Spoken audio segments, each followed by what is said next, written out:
आपल्याला कल्पना आहे की प्रधानमंत्री नरेंद्र मोदीजी यांनी किसान सन्मान योजना सुरू केली आणि आमच्या शेतकऱ्यांना 6,000 रुपये हे मोदीजींच्या वतीनं देण्यात येतात।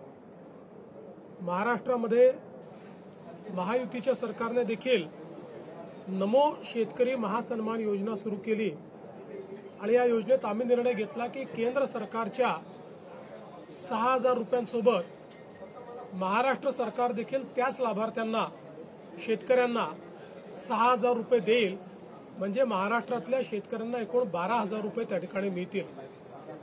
आपल्याला कल्पना आहे की या संदर्भात दर 4 महिन्यांनी आपण 2,000 रुपये त्या ठिकाणी त्यांच्या खात्यामध्ये देतो, 2,000 केंद्र सरकार देते, असं 3 हप्त्यांमध्ये आपण हे पैसे देत असतो।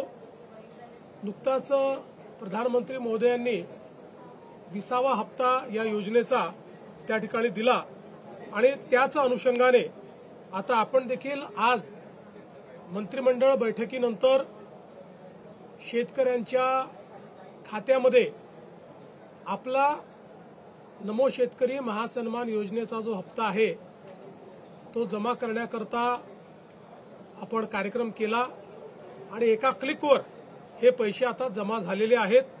जवळपास 91,65,156 एवढ्या शेतकऱ्यांच्या 91,65,156 शेतकऱ्यांच्या खात्यामध्ये जवळपास 1,892 कोटी आणि 61 लाख 1,892 कोटी आणि 61 लाख रुपये हे आपण आज जमा केलेले आहेत।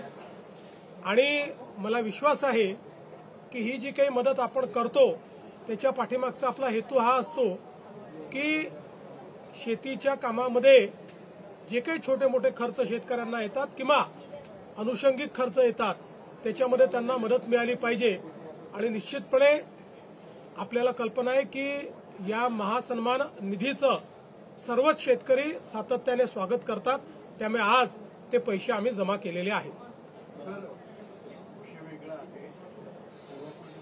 कलेक्टरचं प्रकरण कलेक्टरांचा आता अधिकृताची माहिती आली की जी अवैध वाळू त्याच्यावर डीवायएसपीने कारवाई केली आहे। अजित पवारांनी जी धमकी दिली त्याच्यावर आता प्रश्न उपस्थित होता की अजित पवारांच्या बाबतीत कारवाई का होते।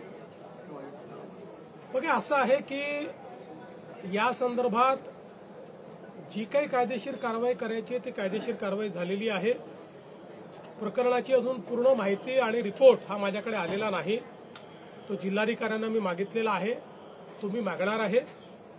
एक गोष्ट आपण लक्षात घेतली पाहिजे की अजितदादांनीही या संदर्भात स्पष्टीकरण दिलेलं आहे।